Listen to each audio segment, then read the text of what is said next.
And I'm Jean Burgess, and since Axel and Daryl and I are going to have the floor for some time now, I won't introduce myself too extensively, except to say that I work in the area of digital media from a new humanities perspective. My background is in cultural studies, in the British cultural studies tradition, and then moving into communication after that. So maybe, Axel, you can do a quick intellectual biography of yourself when you get up here as well.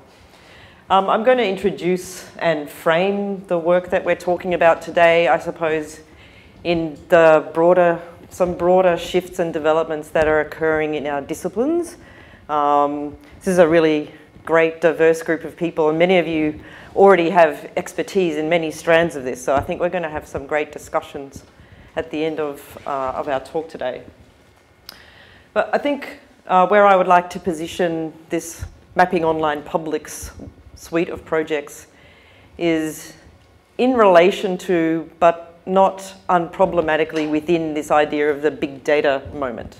Okay, so I think that with the increased access to and participation in and availability of data around social media platforms and the dominance of particular platforms like Twitter and Facebook, the social media moment in media and communication research also represents the big data moment for the disciplines that are engaged with digital media, with online communication, and touching on quite a broad range of disciplines around the humanities and social sciences, right? So not only this narrow field that a few years ago was quite identifiable as internet studies, but social media studies is extending across a wide range of disciplines now. And actually, for a lot of reasons that we'll go into later in the talk, when people say big data in relation to media and communication, they're almost always talking about Twitter data. And this is true, actually, of computational social science to a very large degree that deals with any kind of online communication data or social networks or so on, and so on and so forth. So there's a huge range of societal problems or economic questions that this kind of work is applied to, as many of you know.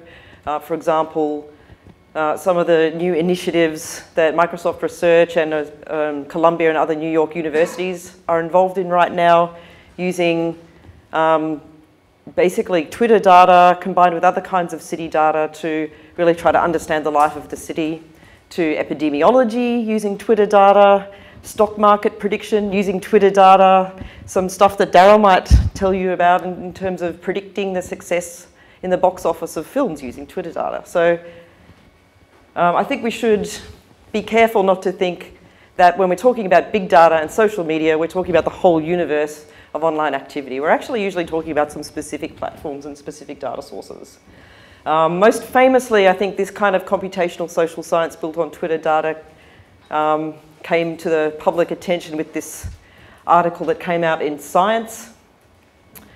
Diurnal and seasonal mood vary with work, sleep, and day length across diverse culture. So this is basically using sentiment analysis, if I get it right, and time of day and location to identify when populations are more or less cheerful. And without wanting to sound like I'm dismissing the piece, it tends to find that we're more cheerful when we're not at work than when we are at work.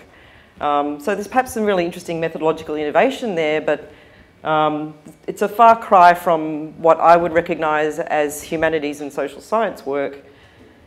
At the same time, here we are in a digital humanities centre, there's a whole set of trajectories going on in the humanities as well around attention to computational methods, very different models and types of big data work. So very famously pioneered, or most visibly pioneered by Franco Moretti with the concept of close reading, which some of you will know all about much more than I do, to our colleagues at the University of Amsterdam who are using a wide range of internet data sources to try to understand, well, patterns of social activity, of politics, in a way that is not simply using internet data as evidence of online activity, but as a means of diagnosing patterns in society more broadly. But at the same time, the disciplines that we work most closely with, media and communication studies, developing some very sophisticated critical and theoretical vocabularies for actually understanding the technologies and platforms that all this occurs on as well. So I think one of the most exciting things to think about is how to combine kind of big data, data-driven research with a really literate and critical understanding of how these platforms work, how they're shaping the very communication patterns that we're studying. And we've been doing all of this within, as I said, a suite of funded projects, beginning most definitively, I guess, back in 2010, Axel and I received funding for a large basic research project in the Australian research system called the Discovery Project that aimed to develop from first principles these kinds of methods for tracking online communication by Australians across a range of platforms. And from there we've spun off into a range of application areas like crisis communication, political research, entertainment research. The methodological developments have gone on and on. And of course this present collaboration that brings us here to Göttingen today is another one of those spin-offs. So we're very grateful to be here. And I'll hand over to Axel and Daryl to really get stuck into the nuts and bolts of what we've been doing and come back to you at the end. All right, so thanks, Jean. And you know, this next little bit will really be a very quick gallop through some of the stuff that we've been doing. Obviously, particularly on Twitter, that's been our first area of very significant development. But of course, we're also now branching out into a number of other social media spaces and you know, related platforms as well.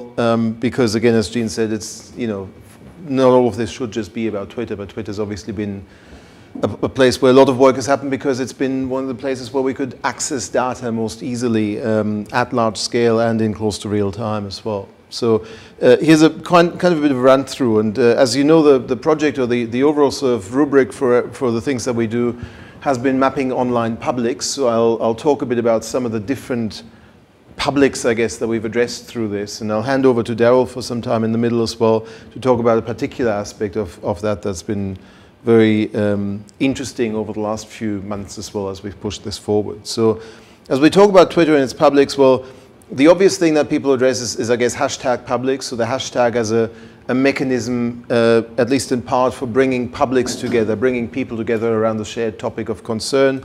So here's an example from the major flooding that we've had, the Queensland floods in 2011, where we've simply tracked the volume of tweets per hour in that hashtag during the height of the crisis as it hit Brisbane. So you see the immediate spikes as, you know, the flash flooding starting, and you see the sort of diurnal rhythms, of course, and then the days that are highest are the days when the river floods are really moving through town, and you know, tens of thousands of homes are affected, and then it gradually drops off as the floods themselves move through and we move into the aftermath of this process. That's a very, very basic way of just looking at that, but it shows in the sense that the hashtag itself flares up alongside the event itself, and that people engage with it at that point and then perhaps move on somewhere else as well, perhaps move on to other platforms for the longer term discussion of what to do now, how to mitigate against future flood risks and so on.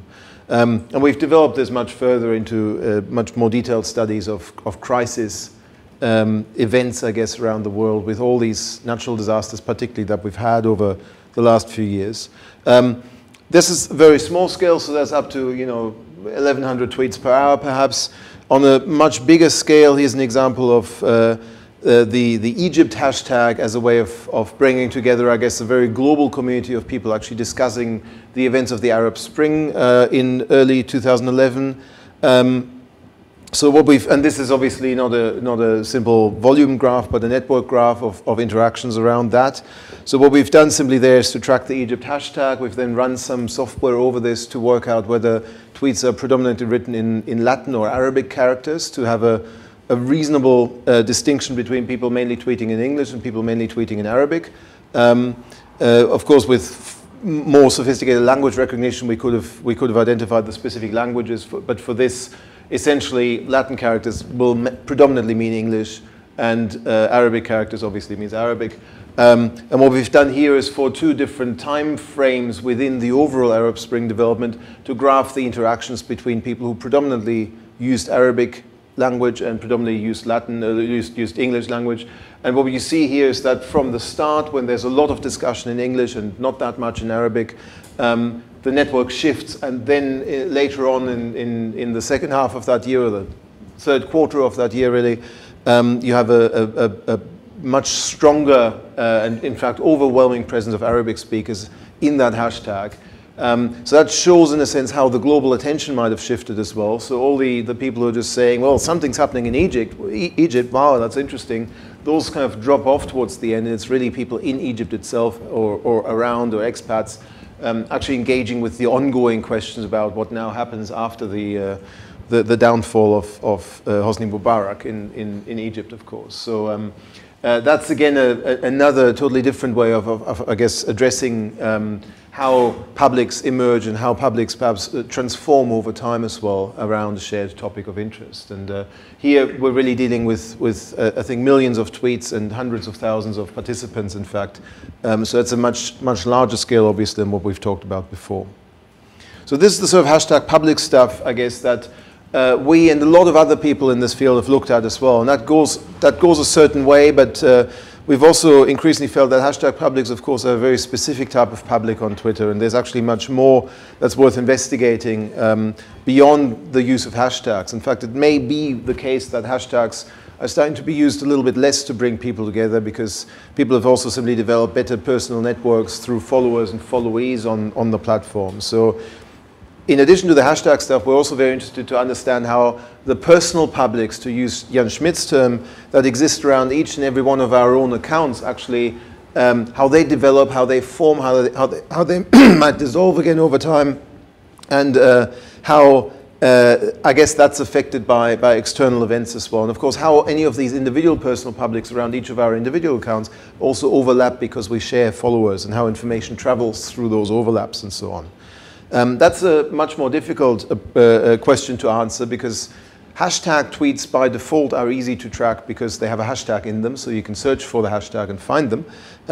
Personal publics, well, there are ways, and we've actually published something in First Monday recently, a method for gathering, I guess, the networks of followers and followees for individual accounts, and for then analyzing or using that data to approximate the growth of the follower numbers for these accounts. In fact, the development over time of the follower groups around these accounts. But that's a somewhat more difficult thing to do technologically, methodologically. What this can show us, though, is when are the big events when suddenly people pick up a lot of followers? You know, what's that related to? Do these accounts then follow back? So what are their own strategies as they're being followed in following back again? Can we identify? And yes, we can. I'll show you an example of that.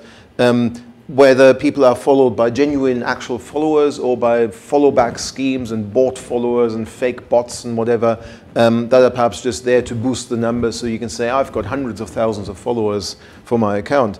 Can we see this perhaps across a number of different accounts, perhaps that have something in common that enables us then to see how they track against one another as well. I'll show you an example of that just now as well.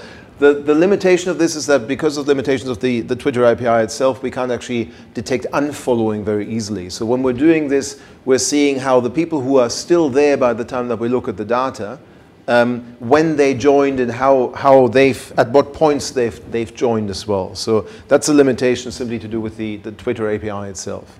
I'll give you an example here. This is where we've graphed a number of key Australian political leaders, and essentially we've graphed up to the first 50,000 followers that they'd picked up, how and at what speed they picked up those followers. So here, for example, we've got the former Prime Minister Kevin Rudd, who was already Prime Minister at the time that he started his Twitter account. And in a sense, as soon as that account was launched and made public, his follower numbers go straight up. So he picks up, 50,000 really within, a few weeks really at least, and never looks back from there. Whereas someone like the person that replaced him, Julia Gillard, who became Prime Minister after him, probably at some point started her account here but didn't make it public. And then, in fact, when she became prime minister, she also, on that day, made public the fact that she had a Twitter account. And so then it goes up straight away. But interestingly enough, at the same time, too, the opposition leader at the time, Tony Abbott, his follower numbers also go up when Julia Gillard becomes prime minister, because now suddenly there's genuinely an interest in politicians on Twitter. Julia Gillard, there's a lot of discussion about her, and lots of news stories, for example, will then also mention, well, actually, Tony Abbott's got a Twitter account, and Malcolm Turnbull, another opposition figure, has a Twitter account as well. So they pick up new followers in the wake of Julia Gillard as well. So there's some really interesting interactions and counterplays between these different accounts. And I won't go through the details of all of them, but you can kind of see, obviously, how they're picking up follower numbers, how they're comparing to each other as well in terms of numbers, and of course how that develops then in relation to particular events that might happen as well. I've indicated a few of them there. And like I said, we can also do this to identify fake followers. So this is the then opposition leader, now Prime Minister of Australia. When we graph this, this is essentially the age of the accounts that follow someone. So some of them are, some of the earliest users on Twitter, where their accounts are thousands of days old, if you like. So normally when someone picks up followers, those accounts may have any kind of age. They might have just been created, or they might have been on Twitter for years already.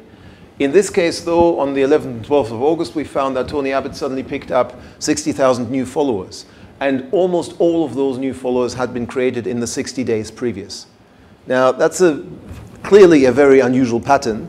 And the only explanation that we have for this is that either Abbott himself and his campaign, or perhaps other people who wanted to embarrass him by suddenly creating a controversy about this, bought a lot of followers for this account. And in fact, there was quite a bit of media discussion about this, and the Abbott campaign then had these followers removed again. They actually asked to remove all these followers because they didn't want to be seen as, I guess, boosting their numbers artificially, their follower numbers artificially. So this is also what this sort of approach is useful for. You can identify that the follower growth for particular accounts isn't actually organic, but is somehow driven by something mischievous, I guess, going on there. So that's the personal publics, I guess, around accounts. And obviously we can then, if we identify these followers, we can also see how people interact with their followers and how individual follower networks might overlap and interact with each other as well. So there's a lot of further work that can happen there as well. I guess the other thing, though, too, so I've talked about hashtag publics, I've talked about personal publics. Of course, all of this is still just on Twitter. This is just what publics, I guess, we can identify on Twitter itself. But at the same time, Twitter is, of course, also part of a much wider media ecology. It's one platform, one network that sits along other social media sites, other social media networks. It sits along, of course, mainstream media as well, print, TV, radio, you name it. And we're also, of course, very interested in the interactions between Twitter as a platform for communication and other platforms, other spaces, other media as well. So that's also a direction that we've pushed in our own research. So at that point, I'll hand over to Daryl, because Daryl's been pushing in that direction particularly much over the last few months, I guess. And I'll have to give you this as well. Okay, so yeah, I'm just going to run quickly through some of the work we've been doing that we're calling telemetrics. So essentially this comes from sort of sabermetric principles around US sports and the statistical approaches that have been applied there. And we're kind of taking that analysis and applying it to social media, and in this case particularly to social media and television, as a way of kind of evaluating the shows themselves. So then this is work that's sort of primarily having a commercial focus at the moment. As it says there, it's funded by QT Blue Box, who are the commercialization arm of QT. And with my colleague Katie Proud, we've been doing this over the last few months. One of the things we've been trying to make the point, I guess, is that a lot of the traditional focus on TV shows has been around the period of the show itself. So Nielsen put out a product called the Nielsen Social TV Ratings that looks at the conversation around shows 3 hours before to 3 hours after. What we're trying to argue is that what a significant period is sort of this hype moment, the period between shows when people may be deciding what to watch. So what we're calling there the decision moment. So this is the Nielsen product. It's out in the US now. It's coming to Australia later this year, the UK later this year, and I imagine it'll go elsewhere as well. But there's a few issues with it. So for those of you who were at we did a brief Tableau demonstration earlier, the way that Nielsen measure it is basically the total impressions, which is defined as the total number of followers who will have seen each individual tweet about a TV show.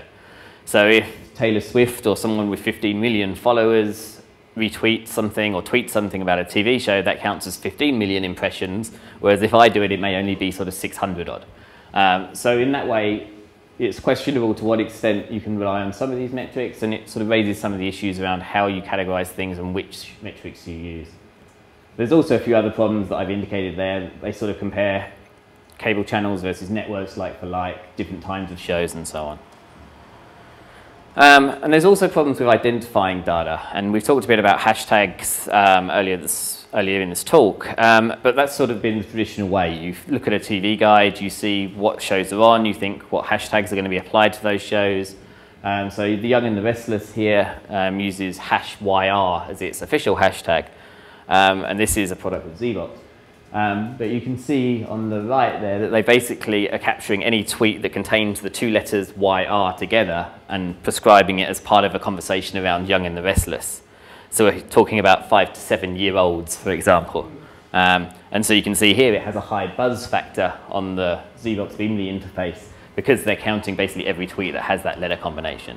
So it just highlights some of the problems, and especially as you try and automate this more, you have to be careful that you're actually getting the data you're expecting to get. Some of the other stuff we've been doing is looking at the correlation between audience and the traditional sort of definition, so millions of viewers or television ratings, and comparing that to tweets. So what you've got at the top there is Big Brother USA's last season, season 15, and the most recent season of Big Brother Australia. So in the US, there's very little correlation between the people actually talking on Twitter and the TV ratings. Whereas in Australia, we're actually seeing a much more significant correlation there. So these are just sort of a few examples of some of the things that we've been looking at, I guess. Another approach we've been taking here, so this is basically a seasonal model, so how shows vary over the course of a television season. The bottom one basically has a winter break in it, so you can see sort of the mid-season finale and the second half premiere.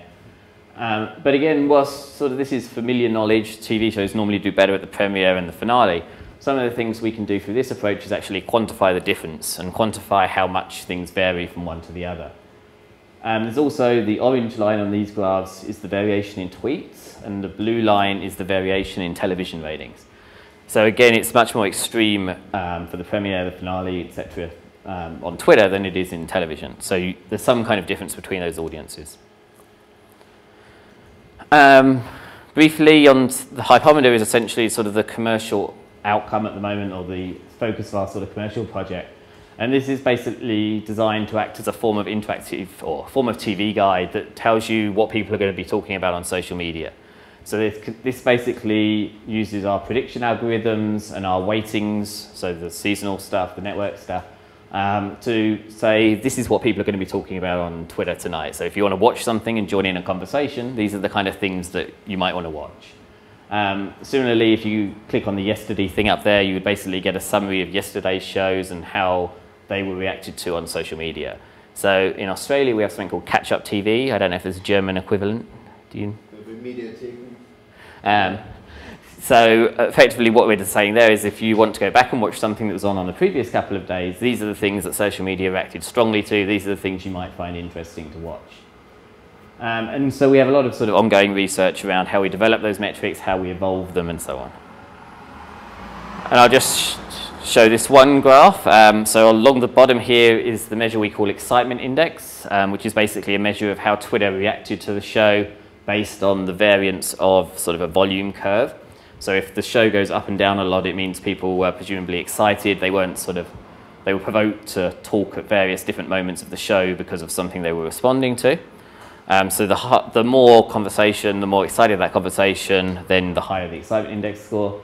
And the one on the left there is the hype score that I showed you on the hypometer screen, which is basically a measure of how anticipated the show was, how we were predicting it would go in advance. So what the argument we kind of make here is that in this bottom left quadrant are the shows that are under promoted. So they're not necessarily getting attention on social media, and equally people aren't actually caring when they're on. This is sort of where you want to be. So people are talking about it a lot in the build up to the show, and then when it's on, they're actually buzzing and talking about it continually. And then these sort of areas are where one is high. Can you tell me again, what are the two axes labels? Yeah, so this is hype score, Hype score. which is the score, the predictive score, and this is the excitement index score, which is the volatility of the Twitter conversation, so the excitement of the conversation. When they're actually being shown. Yeah, during the show itself, yeah. And then, so this basically, we're saying these ones underperforming because people were really anticipating it, but when it was on, nothing happened, and these ones overperforming because nobody was sort of talking about it too much in the build-up to the show, but when it was actually on, there was a lot of conversation and a lot of volatility. And Axel will take back over. So obviously, all of this is really about trying to understand how Twitter operates as a back channel, as a second screen, in that case, to television.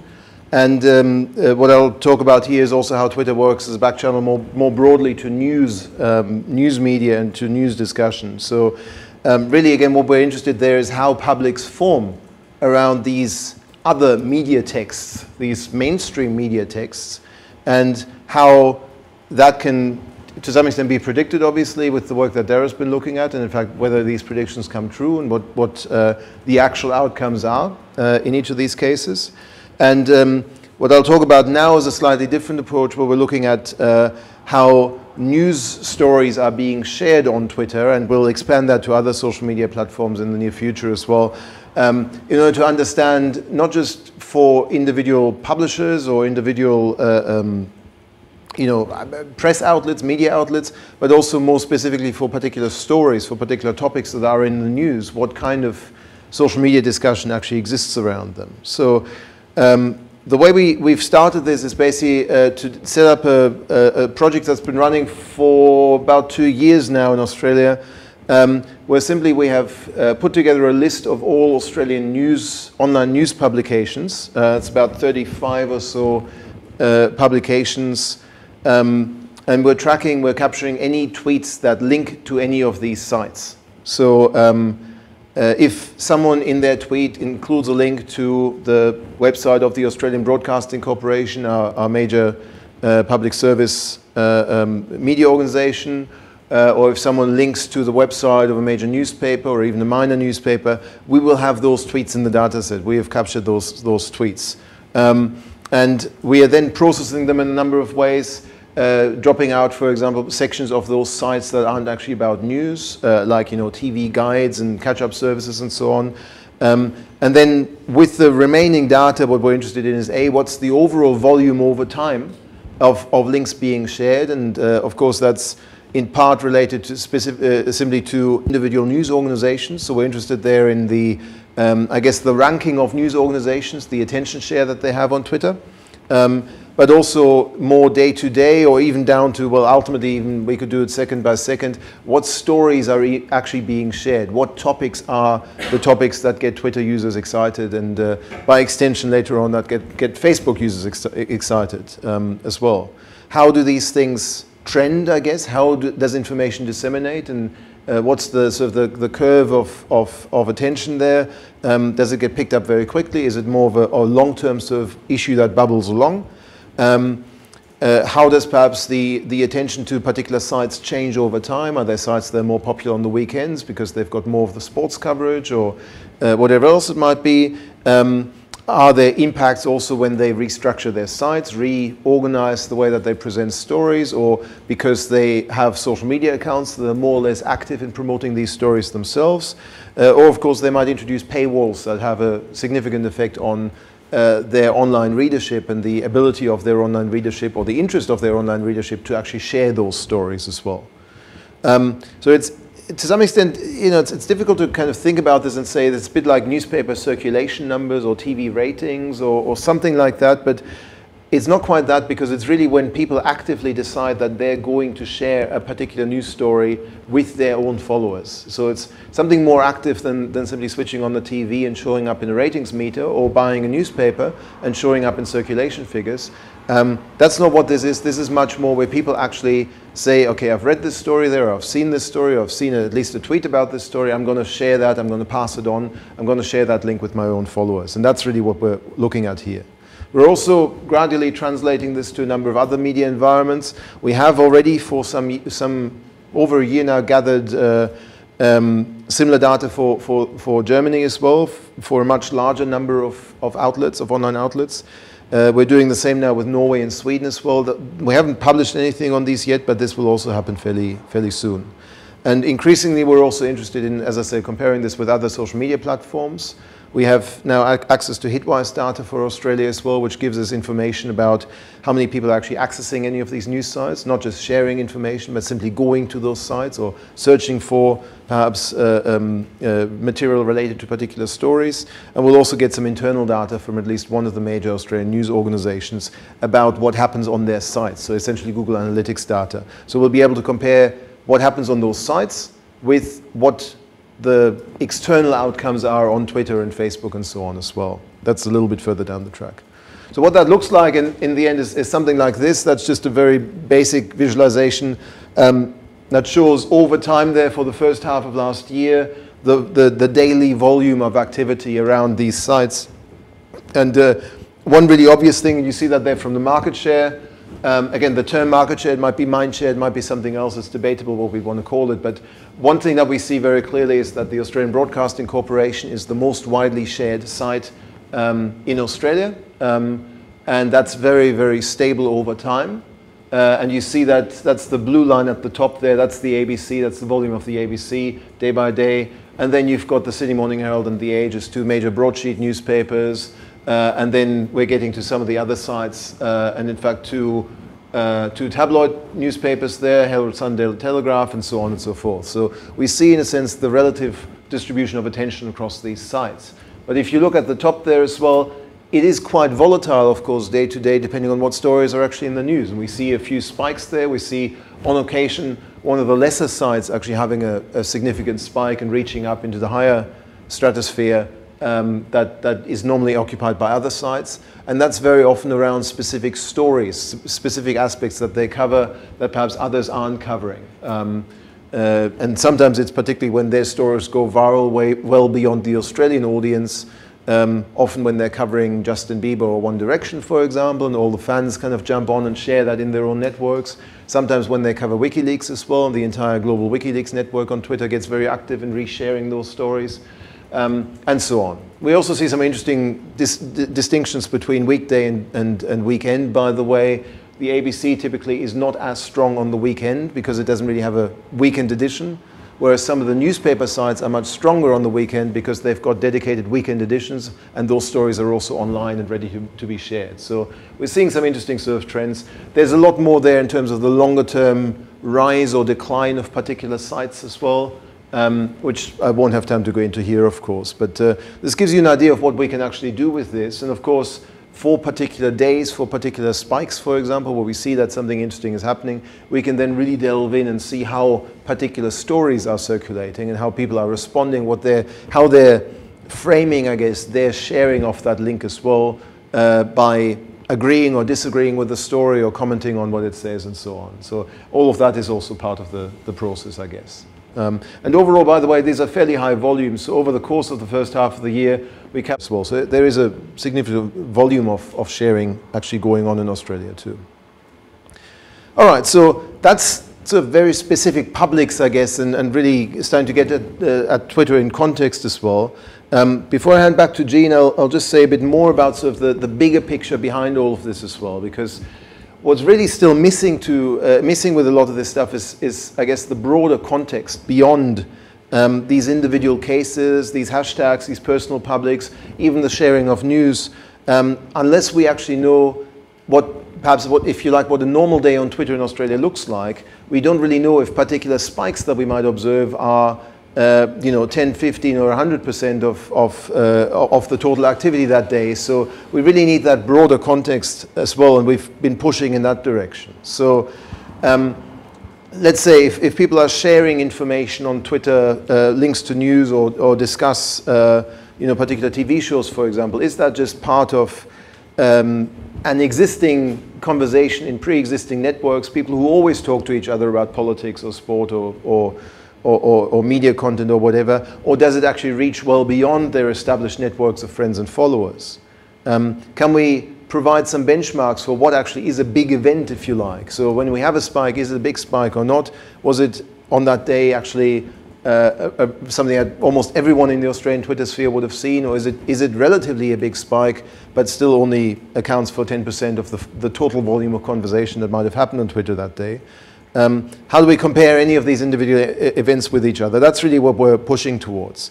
And really what's needed for that is a much broader understanding of the overall network of followers and followees in the Australian Twitter sphere, or anywhere else for that matter, because that then tells us how far information actually travels across all of these individual personal publics, all of these established perhaps clusters of people who are interlinked with each other, how far it reaches into the wider Twitter sphere, I guess.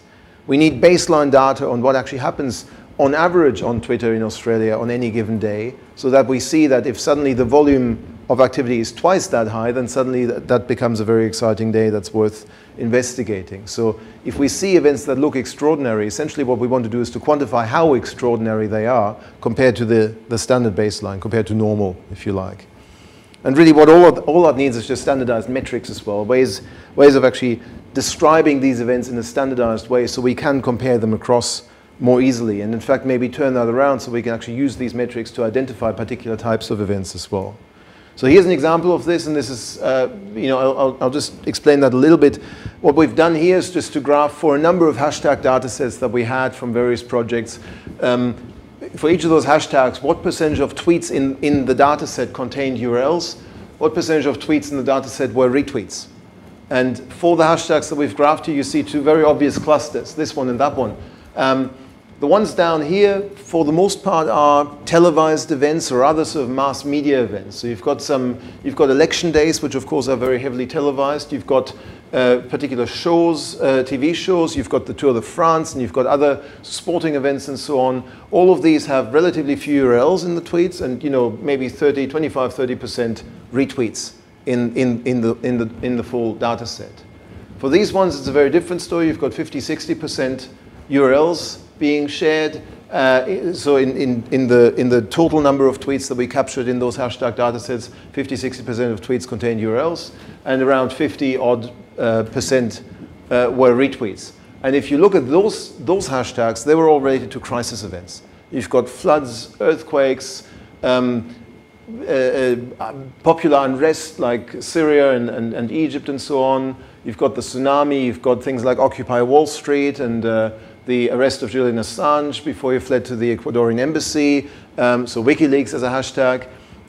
So all of these are crisis events, basically. And this shows that there seems to be a fairly stable pattern that during a crisis, people try and find information online generally about that crisis, and they will then share it with their connections on Twitter and with people following the hashtag by tweeting the links.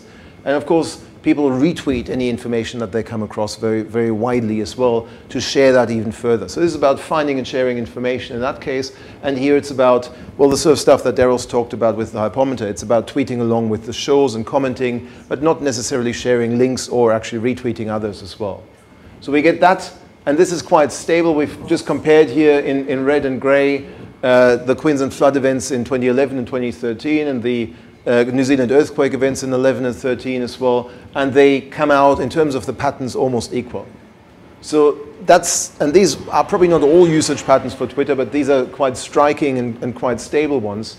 Maybe it's even possible to turn this around and say that if we find a hashtag that starts to have 50–60% URLs in tweets and 50–60% retweets, then that's probably a crisis. We might even be able to distinguish between crisis-related hashtags and other hashtags based on these sorts of patterns without even analyzing the content of those hashtags themselves, which could be, quite an exciting way of classifying events in some form as well.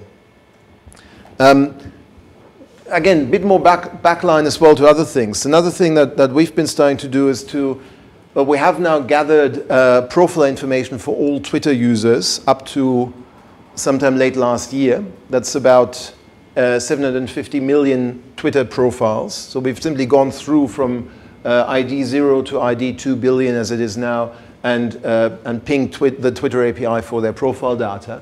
And one thing that gives us, for example, is information on the total size of Twitter in terms of the number of accounts and the growth of Twitter over time.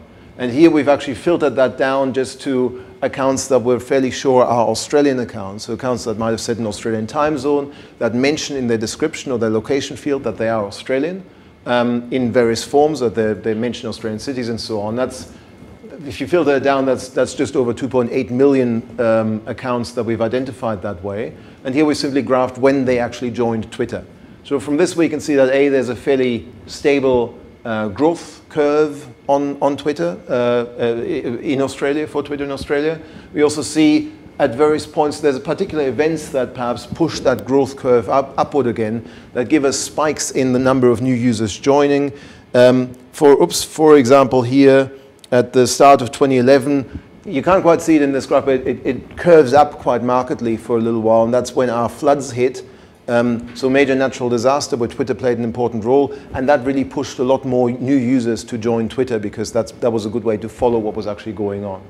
And presumably somewhere early on here there might have been a lot of media reports that people picked up on and said, hey, there's this new thing called Twitter, I might as well join and see what it's all about.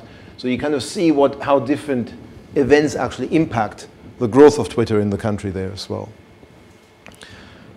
Again, more baseline, the other thing that we've also been able to do, sort of based on this approach of finding Australian Twitter users, is to then ping all of these accounts to find out what their follower and followee networks are, so who they're connected with.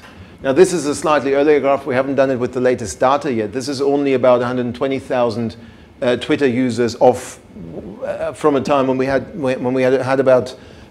data on about 1 million Australian users in total.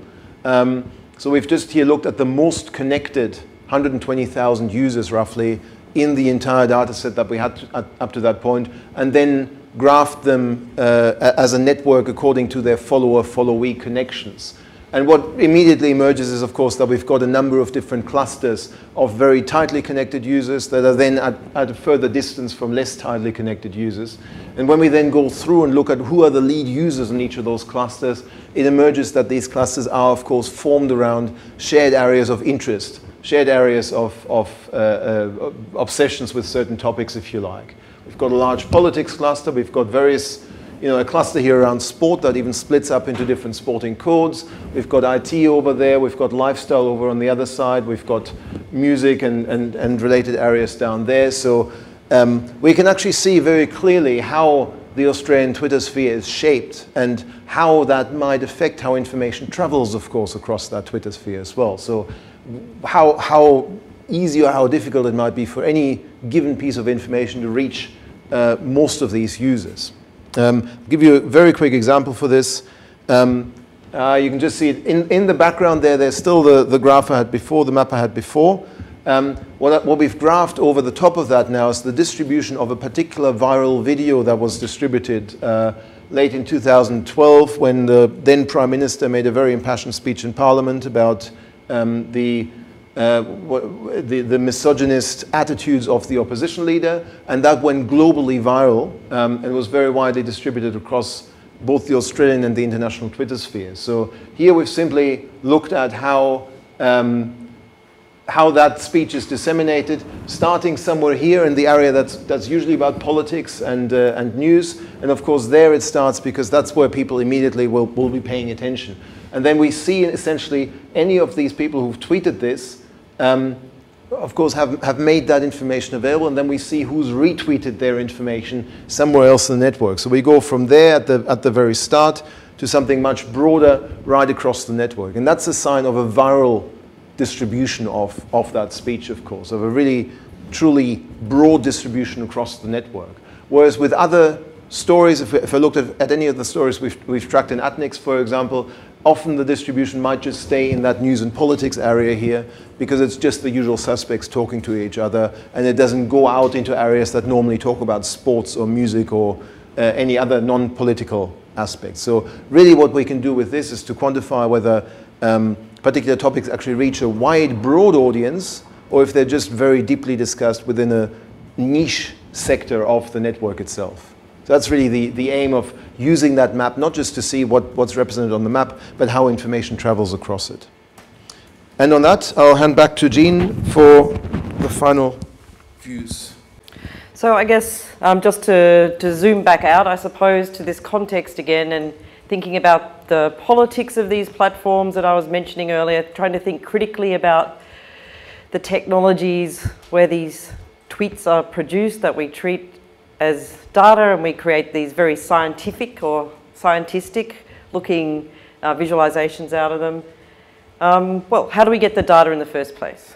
Okay, so much earlier in Twitter's evolution, the evolution of Twitter's business model, it was quite open to services such as this popping up. This was a web-based tool for archiving and exporting and publicly exporting tweets using the search API, and the search API itself worked very differently back then from how it does now. You got different results with it.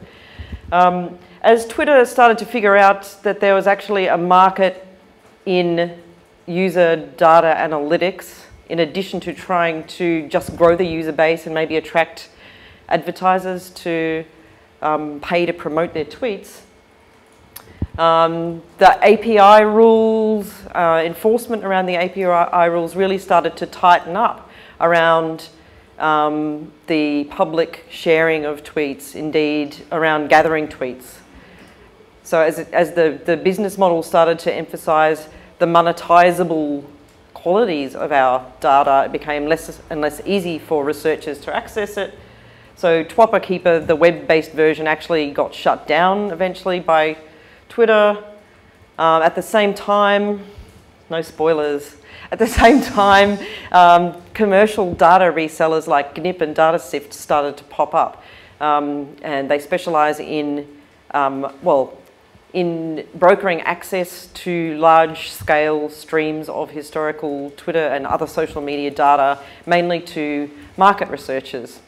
Eventually, one of the biggest players in this space, GNIP, does a commercial deal with Twitter, a licensing deal, and then just a few months ago, Twitter actually acquires GNIP, right? So, and this fits in with a long-standing pattern of third-party development occurring to make Twitter a better platform, Twitter Incorporated acquiring those services, and therefore stifling innovation in those spaces.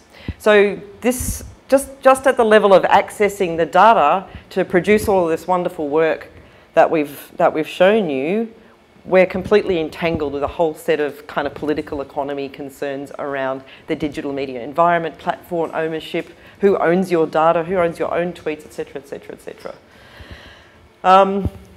So that's the first point there, that this question of data access, platform volatility. Axel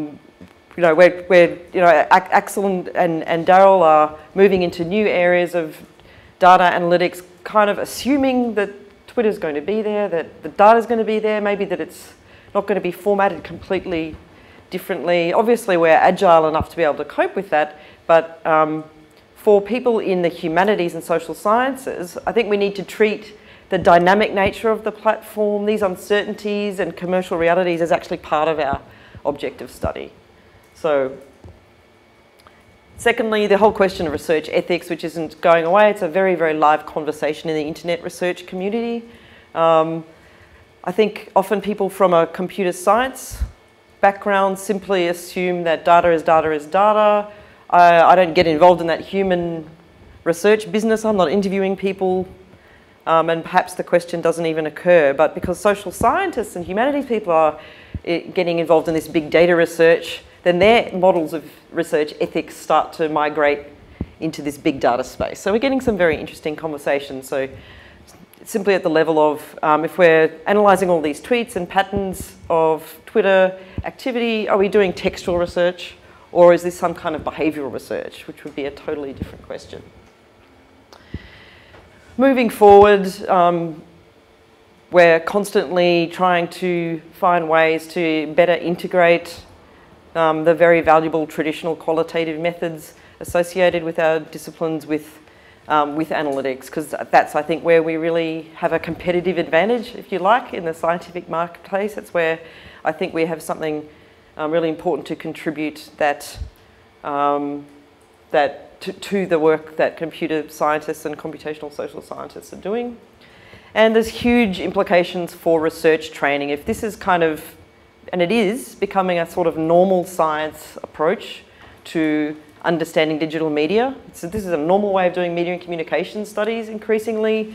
What are we teaching our undergraduates? How are we preparing our grad students in PhD programs for this kind of work? And one answer, of course, is that there's wonderful hybrid creatures like Daryl here, who has a background in both, well, a background in computer science, engineering, game studies, and a PhD in media and communication. So that's, I mean, I think increasingly we'll see those people, but how are we training people in the necessary skills to do this kind of work as well?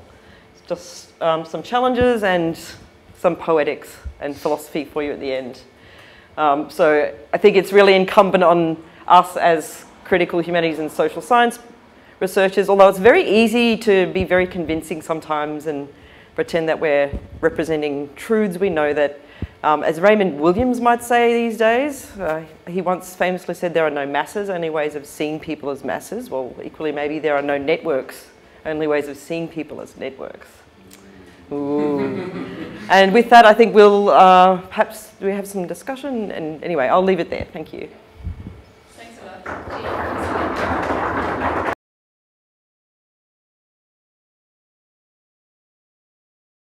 Thanks for the nice introduction. Welcome to my talk.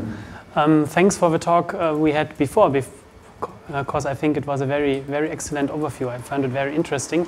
My talk will be a bit more detailed, so it's basically about research we did during the last months. I was invited by Heidi Hanekop. Thanks also to her for inviting me. We met first last November at the Web Science Synergies workshop at L3S Research Center. And when this workshop is again, I hope in the next year, I think it's something you should visit because it's very, could be very interesting for all of you. Yeah, but now to my work. It's a joint work with my PhD Asmelash Tekahatku, who will also present this work in 2 weeks at the Web Science Conference in Bloomington. So he's giving his test talk tomorrow. I test 1 day before, so to say. Yeah, and let's start with the agenda of my talk. First, if you have a question or if you want to interrupt me, just do it during my talk. And if you say, well, that's too technical, we don't want to hear it, also tell me, yeah? Or ask questions. I will start with a bit of a motivation why what we think is interesting, and then I explain basically the details of our approach, how we identified researchers on Twitter. And in the end, I present some of the insights, some of the results of our analysis, but these are more or less preliminary results because the biggest part of our work up to now is really this identification part. It was quite an effort. So as a motivation, why am I interested, or are we interested in analyzing researchers on Twitter? Well, it's a communication platform for researchers because they can send, broadcast short messages. They can use it as a social network. They can follow other users, subscribe to their messages. They can share resources. Yeah? So they can say, well, this is a cool web page, I found it, and they can tweet it. And in particular, researchers use Twitter, well, to connect to other researchers, announce call for papers like you can see here, or well, suggest interesting papers to other researchers, stay up to date, discuss, and so on. Yeah? So it's a platform which is frequently used by researchers. And my impression is, and I hope you share this impression, that Twitter really can have a benefit for researchers and for science. And we want to know, well, what kind of benefit is this, and do researchers use Twitter, and how do they use Twitter? These are the questions we are tackling. Our goal is to better understand science on Twitter, or researchers on Twitter. That is the first step, so to say. So we want to know, are there any differences according to discipline or age or country? How is the following or the retweeting behavior on Twitter? Or how is the information flow between different areas of one discipline or even between different disciplines? So there is a graphic in the background which is from mapequation.org, which is basically a graphic which visualizes information flow between disciplines, but on journal papers. And the question for us would be, well, how could such an information flow look like when we are analyzing scientists using Twitter? And of course, there are quite some works already which ask a question, well, how can we measure impact on Twitter and influence on Twitter, and how can we use that, for example, to predict citation counts or importance of publications? That is a whole different field which we have not tackled yet, where the question is, how do these measures on Twitter correlate with traditional measures of impact and influence? Other goals which we have as computer scientists, we want to improve retrieval and discovery of scientific content. So we want to build services for researchers because, well, the amount of scientific content on Twitter is really overwhelming. It's difficult to find scientific content. So for example, when I was making the screenshot yesterday for this hashtag science, and I made the screenshot and I glued it into the slide and so on. When I was finished, I had a look again on the browser web page, and when here it said 255 more tweets, right? So just the time it took me to make the screenshot and put it into the slide, 255 new tweets appeared, and certainly I couldn't read them all, right? So I need some measures for filtering tweets and tweets which I'm interested in. Or other services could be, in particular, for new scientists, for PhDs, for example, which scientists should I follow? So recommendations for other scientists on Twitter.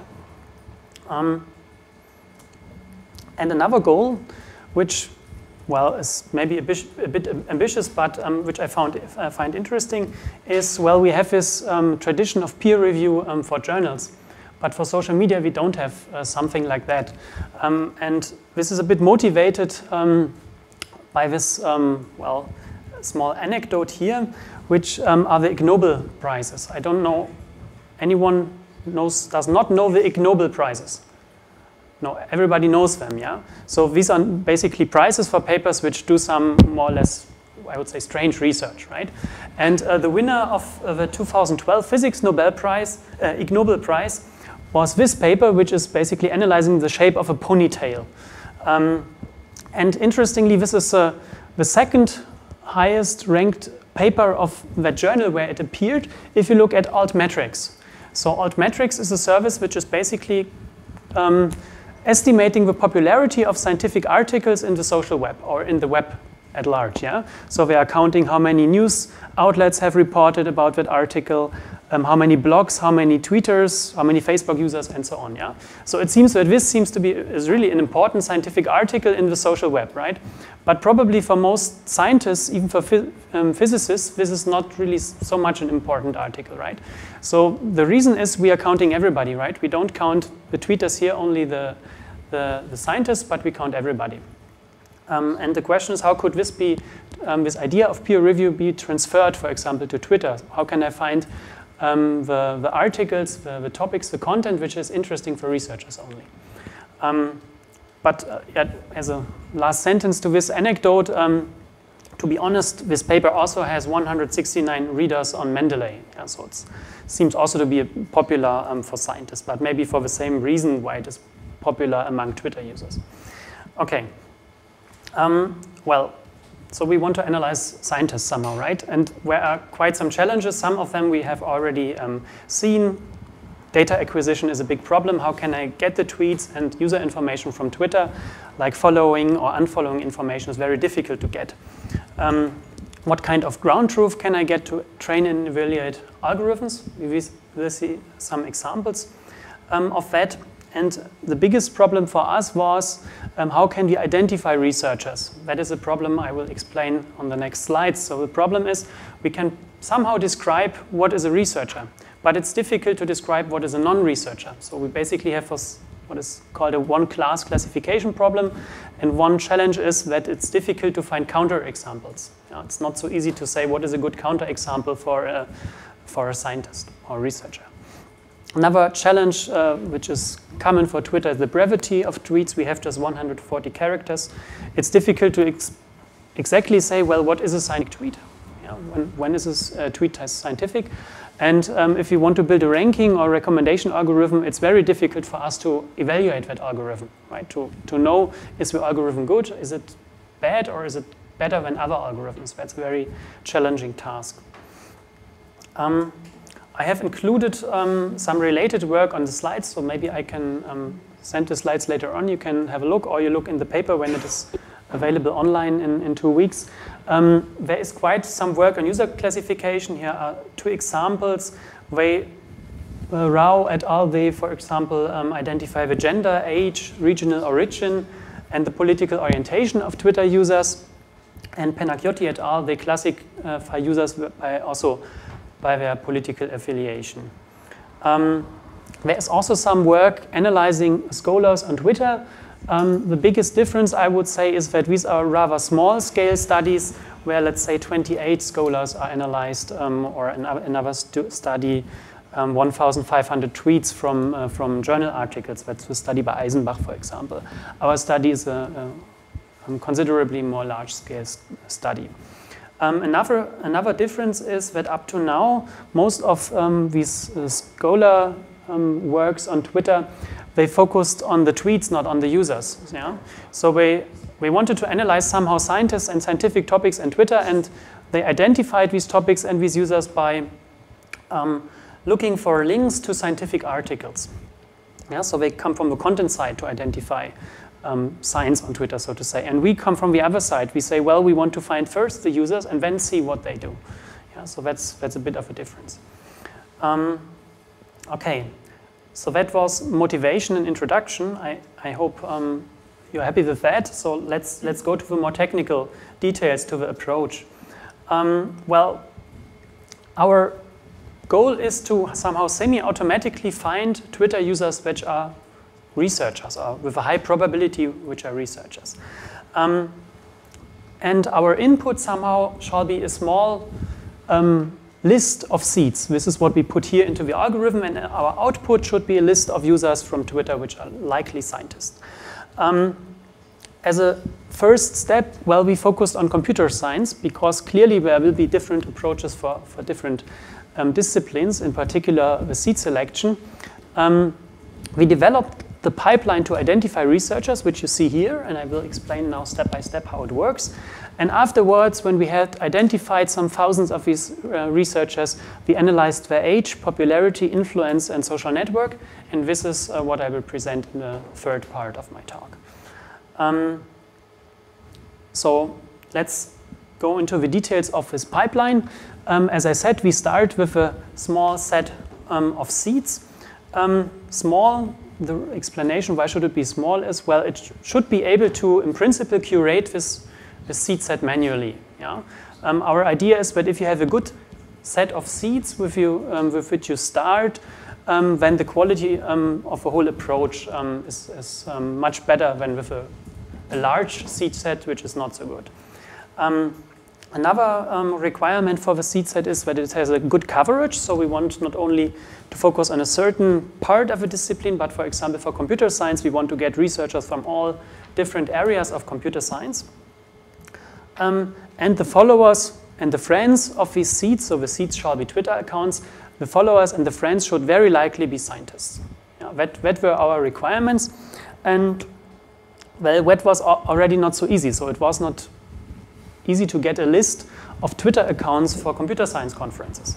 So why conferences? So for computer science, conferences are really important, I think more important for most other disciplines.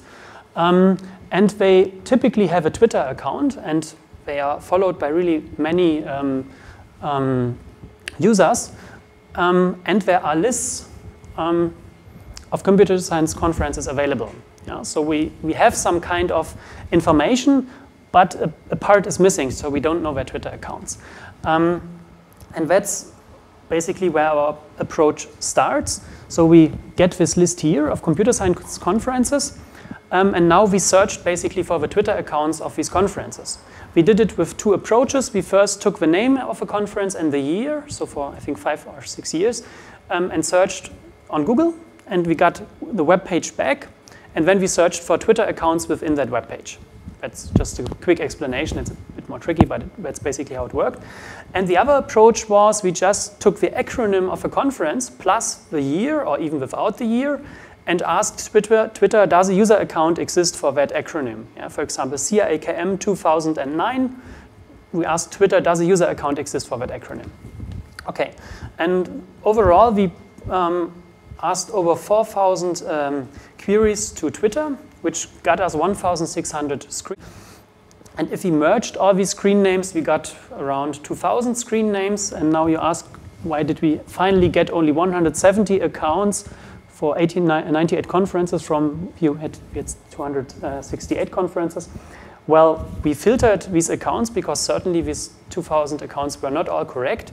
And after filtering, we had 200 accounts, and then we manually verified these 200 accounts, which was possible. We wanted to have a small set, right? And 200 accounts an expert can filter, and around 30 of them were wrong. So in the end, we ended up with 170 accounts for around 100 conferences.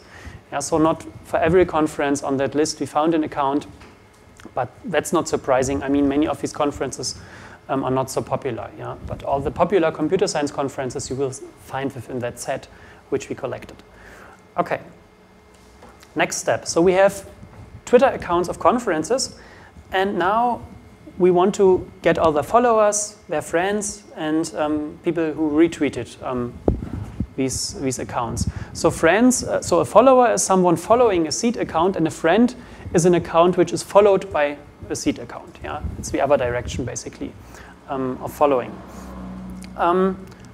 Yeah, well, we just collected all these follower friends and retweeters, and we got around 50,000 accounts, which is already pretty much.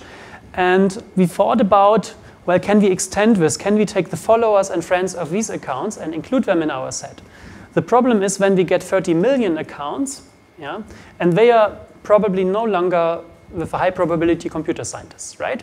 So we go one ring further, so to say, and we leave somehow with the area of computer science. And clearly, not all of them are also computer scientists. Yeah, most of them are interested in just one conference, 83%, but there are some accounts which are really interested in many conferences. So following the conference or retweeting it. So what now happens is we have this many accounts, but for us it was clear that this is still a very noisy set. It was focused, yeah. All people interested in computer science conferences, but probably many accounts not from computer scientists. For example, accounts from industry or accounts from companies or whatever. Yeah, we found all kinds of different accounts there. So what we wanted to do now is we wanted to build a classification model. So this is now really computer science. So we want to build a classification model to classify these 52,000 accounts and say yes, for each account, classify if it is a computer scientist with high probability or not. Right? That's what we wanted to do. And what we need for such a machine learning approach is always training data. Yeah, that's the biggest problem. Somehow we need some evidence or some examples where we know these are computer scientists. Otherwise, well, this is not really feasible. One approach could have been, well, to just start manually classifying these users. I will say something about that. Short messages, that's not feasible for many users. It's really, really difficult. And another way of doing it was to connect or to verify these candidates with some ground truth data. And what's basically what we did? We thought about, well, at some point we need a definition, what is a researcher for us, right? And we said, well, a researcher is someone, or a computer scientist is someone who has published a paper in computer science. I know this definition is not perfect because there are many people which are not computer scientists but still have published a paper in computer science, but I mean, we don't have much information about these users, and we somehow needed to start. What we have is DBLP, which is a large bibliography of computer science literature, which has around 1.3 million author names. And that's the point where we saw a chance to connect computer science, yeah, to our 50,000 accounts, because almost all of these accounts have a real name specified in their Twitter profile. And now we had the chance to compare the real names with the author names from DBLP. That is actually the best indicator we have. Yeah? For example, if you say, well, why don't you use the URLs from the profile? Only half of them have a profile URL set. Yeah? So real name is the best information we had. And clearly this is noisy again, yeah, I agree. But we did some things to reduce the noisiness, so to say. So first, we did always exact matching. Yeah? So if we had a name which was abbreviated or which did not exactly match to an author name here, we did not do a match, just exact matches. The other thing we did, we removed all duplicates. Yeah? So all common or duplicate names from DBLP were not matched, and all duplicate real names from Twitter were also not matched. We just ignored them. Because anyway, if we have a duplicate, we don't know, we cannot disambiguate it, right? That was not possible. And another thing is, this set is pretty much restricted to computer science. And this set is somehow also restricted to computer science already because we took the seats, right? We started from the computer science conferences. So the chances that we have many names here which are not computer scientists and which are somehow a duplicate or which match to a name which is a computer scientist here are rather low. Yeah? So we did this matching, and in the end we could match, there you see it, around 10,000 accounts. Yeah? So around 1/5 of these 50,000 accounts we could match to this digital library. And now to the hard part. We wanted to know, well, how accurate is this matching? And we really took the time to manually verify 150 of these 9,000 candidates. And we achieved an accuracy of 73%, which we think is already pretty good. Of these, so 73% is around 109 individuals. 21 of the ones which we could not match actually were very likely computer scientists, but we could not correctly match them with DBLP. And even the ones which were wrongly matched were very likely computer scientists. What is the problem with this verification?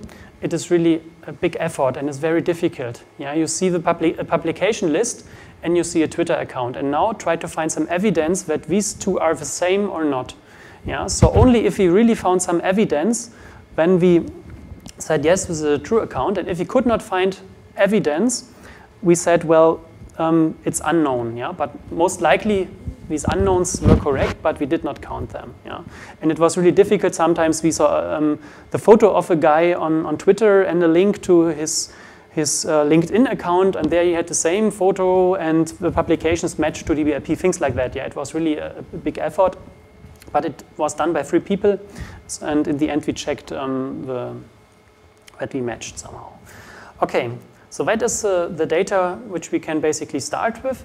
And what I also told you, we have a bit of a problem when we do machine learning. Typically you need some positive examples, so the researchers we want to identify, and you need negative examples. And that is a bit of a problem because, well, who's the typical non-researcher? Yeah? How can I find these guys? Probably most people on Twitter are not researchers, but how can we get a good representative sample? In the end, what we did, we randomly collected users from the Twitter stream, and we just removed all the candidates, obviously, right? And we removed also the followers and friends of candidates. That's already very likely they are not computer scientists, but just to be sure, yeah, we removed them also.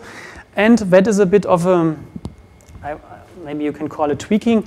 We added the seeds and the large companies. Yeah? So I mean, the seeds, the computer science conferences are not computer scientists. Yeah? But they, from the topics and what we discuss and so on, they look sometimes like computer scientists. So we added them as negative examples. Yeah? And we also added many large companies, many tech companies, because they have the same problem. That was when we started with our approach, that we saw these problems. Okay, now we have positive examples, negative examples. So basically, we can start learning, but well, how do we describe these examples? That's a basic question. What are good features to describe users? And which features can separate researchers from the other users? We basically took 2 types of features: profile features and content features. profile features is basically every information you can get from the Twitter page, from the profile of a Twitter page. So when you visit the Twitter page of a user, you see immediately how many tweets he has, how many followers, which website, keywords, bio, and so on, right? All this information were profile features. And we also took content features. These are basically features like the number of tweets, the number of retweets, the retweet and tweet ratios, when we extracted some hashtags, and so on. So also here we took some bio keywords. The details are in the paper, which you can read where we extracted some keywords which likely point to scientists. What is important to know, we did not take any network features. Yeah? So it looks like charming to say, why don't we just count how often a researcher is following one of his seeds? Yeah? Isn't it more probable that he's a researcher when he's following one of his seeds? We thought about that, but the problem is the negative examples, we exactly collected in the way that they don't do that. Yeah? So the negative examples never have a chance to follow a seed. So this would introduce a bias into our collection strategy. And that's why we did not take any network features into account, actually. Okay, so basic building blocks are there. Verified positive examples, negative examples, we can describe them by features. Now we put all this information into a machine learning algorithm, so for us basically also a black box, and they classify the remaining candidates. Yeah? So we had 52,000 accounts. For 9,000, around 9,000 of them we already know that they are very likely scientists. So for the remaining 3,000, we did a stratified tenfold cross-validation, so we just learned a model on with this approach, and with random forest we could reach an F1 measure of around 94%, which is basically means with very high probability we can identify the researchers or distinguish them from the non-researchers.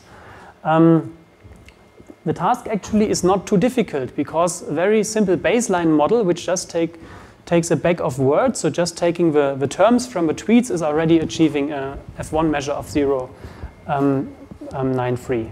Yeah? So already with a very simple model you can distinguish the verified candidates from the negative examples. Yeah? So they are really very different. And in the end we got 38,000 positive candidates, so these are very, very likely researchers, and these are the negative candidates, these are rather not researchers. That's the outcome of our approach, and now we want to look at some results which we basically computed on that set of account, so on the verified accounts or on these positive candidates, yeah? So these 38,000 accounts. Any questions already to this approach or remarks? No? Okay, so then I would go over to some results. As I said, for us these are some initial results. We have also some more results which I don't show here, which have been produced in a master project of an ETIS student. I don't know, is someone of you knowing ETIS, this program? Because it was a student from Göttingen actually who did this work. So he did a really excellent work analyzing this data, but I don't show it here because this paper is not yet finished. Okay, so yeah, well, one of the first questions we asked us as computer scientists was, which areas of computer scientists do we cover? Yeah, which area of computer science do we cover? You see here the different areas. It's like data mining, computer graphics, human-computer interaction, software engineering, algorithms, operating systems, DC, concurrent, distributed, and parallel processing, and so on. Okay, many different areas, and this is computational biology and algorithms and theory. Yeah, so this is traditionally close to mathematics, and their conferences are not so important, probably. And you see that computer graphics is very strong. For example, we got more than 7,000 candidates from that area of computer science. Yeah? In this area, the assignment conference to area was done by Wikipedia. We just took that data from there. Okay, that's the colored part of the plot. What is the black part of the plot? Well, we had this 9,000 verified candidates, yeah? And now we wanted to know from which area did they come, or how did the areas contribute. Yeah? So around 2,000 from them came from that area. Yeah?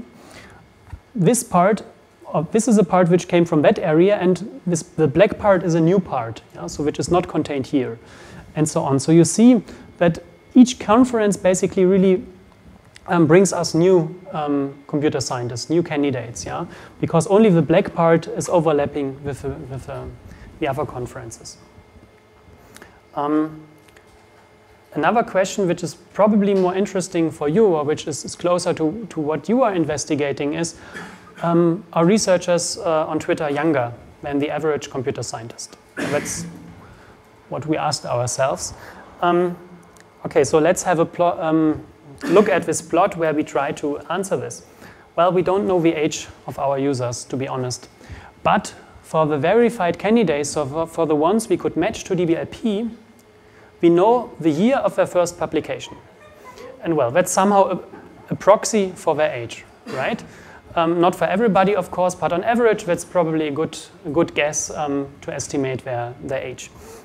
And we see here, for each year, basically, how many users or how many authors had their first publication in that year. Yeah? And the red line shows us the overall population on DBLP, so with 1.3 million computer scientists in the digital library. And this red line just shows us the verified candidates, so the Twitter users which we could find within DBLP. You see that this is a logarithmic plot. Yeah? So it's a huge increase in the last decades.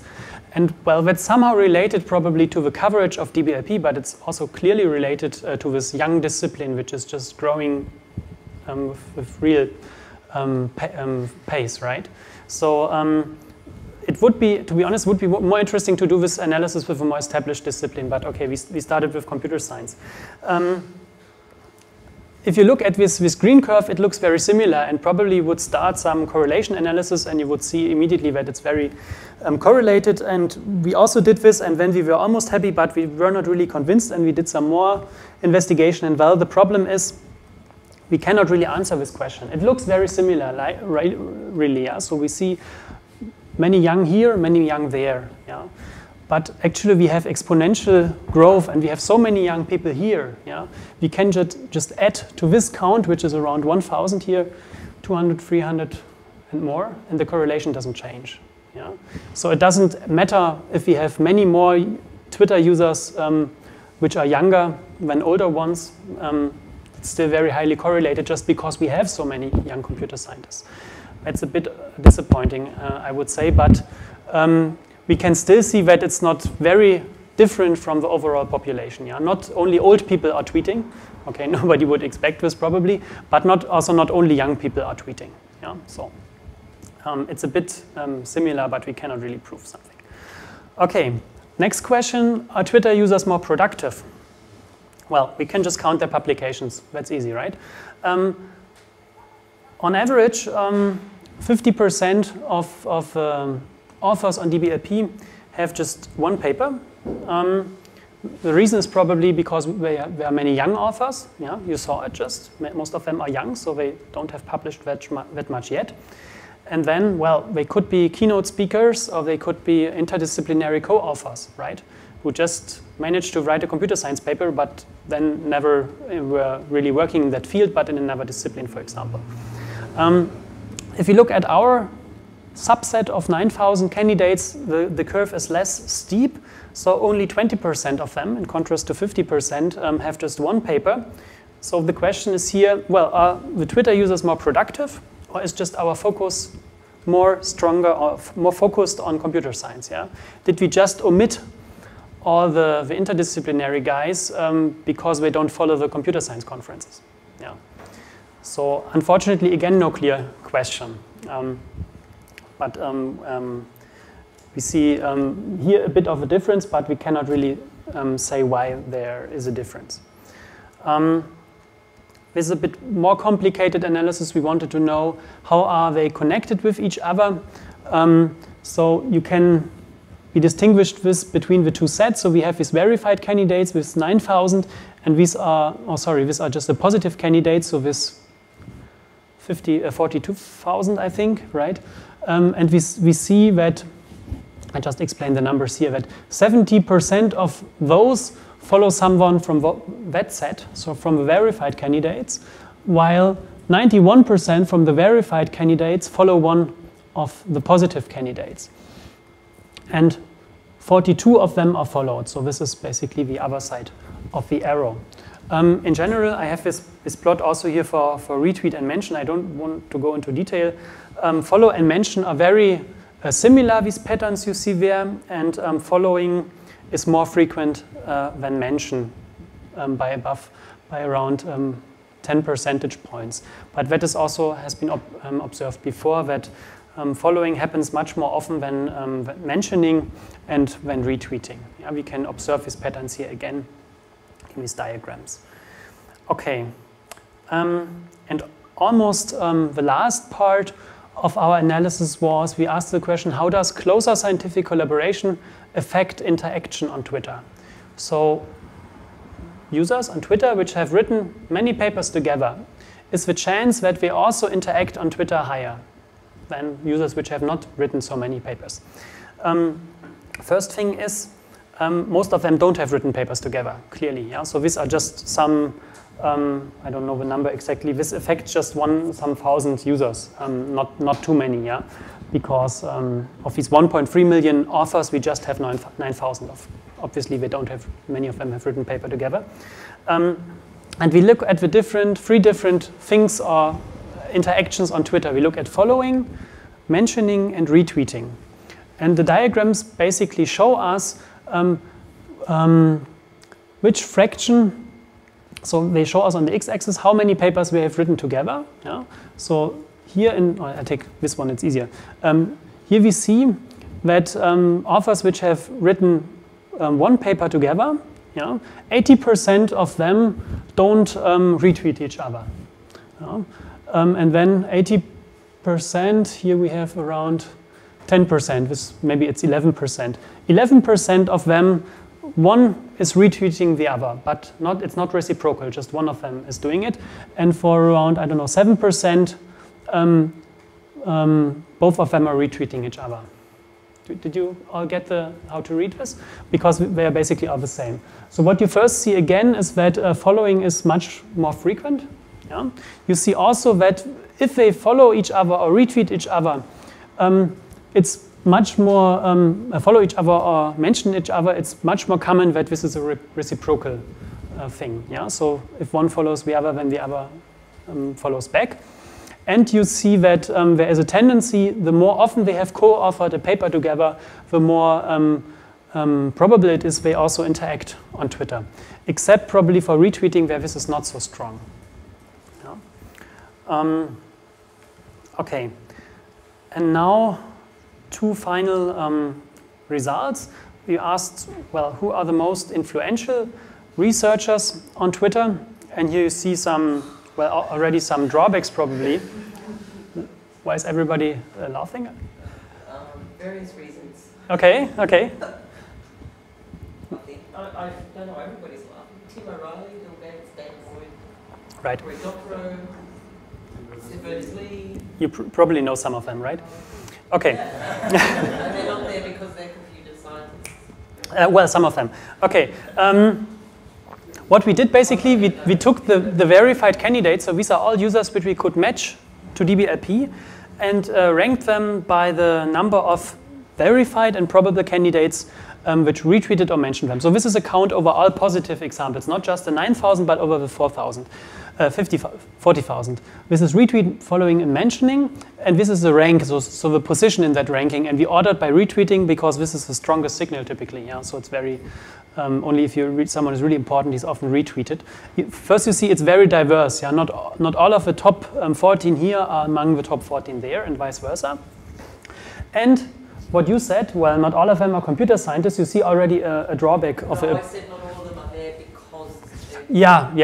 Yeah, right. That's a different thing. You're absolutely right. But you see, for example, Bill Gates, Hillary Mason, they have just one or two publications on DBLP. For Bill Gates, it's probably a keynote. I think he didn't study computer science, and it's probably similar for other. He didn't finish it. Oh, he didn't finish. Okay. He found better things to do. Yeah. So this is probably similar to the other researchers. I did not check all of them, or to the other candidates here. But if they have just a few publications, they are maybe from industry, we are CEOs which got a keynote or things like that, or we just wrote a paper but did not finish because we had to found a company, for example. Yeah? One message for us could be, well, why don't you introduce a limit or threshold? Yeah? So I say only that people who have 3 publications in computer science are regarded as researchers, but for us it means we probably omit many of the younger scientists which just started in the discipline, and we didn't want to omit them. But it shows also that industry is very important, and these people, they probably tweet a lot and they have important things to say, and they are important for computer scientists. And if you look at the profiles of these people, so we took the terms from the biography, so this is what you see here on Twitter, yeah, CS Prof, and we divided it by the top 200 influential researchers, and by, well, the other researchers we identified, and we just made a tag cloud, yeah. And it already gives you some idea that there is a bit of a difference. So PhD, for example, is much larger. Here, okay, here you have professor, here you have also professor, but this is much larger, and so on. You have university very often. I don't see CEO now, but you see also that some of them, here CEO, it's important there, and some of them are working for Google, it seems. Yeah. So there is, I would say, clearly a difference. Maybe we can find a good approach to more clearly distinguish these different types of Twitter users, of Twitter researchers, or people interesting for researchers, so to say. Okay, that was a lot of input, I think. What is the outlook? What we want to do next? First, for us, it's important to improve our matching accuracy. We are pretty happy with 73%. But we aim at something over 80, maybe 90 would be really good. It's still a lot of noise, and we already saw some examples of that noise. We want to analyze the topics and the interests of the users, look more into their profiles. We already started with that, and look at their patterns of interactions. So we think it would be interesting to, for example, look if there's a difference if you can identify who is a PhD and who is a professor, and what are the interactions of Twitter. That's a question we are currently working on. We already, as I said, started some work on social network analysis. So this was a joint work with a student from Göttingen, and basically the plot to the right is a plot which is really done, he did on this Twitter data. So how the different areas of computer science, what is the information flow between these different areas. That's something he did. The PhD is currently working on to transfer this approach to another discipline. He's looking at data from physicists and from medicine. So he basically wants to repeat the approach and see if we can find similar results, or maybe even different results. We want to build a web directory of researchers. So in the end, we want to have some kind of recommender where you can say, well, I'm a PhD, I'm interested in data management, who should I follow on Twitter? Yeah, so which are the researchers which are important for me?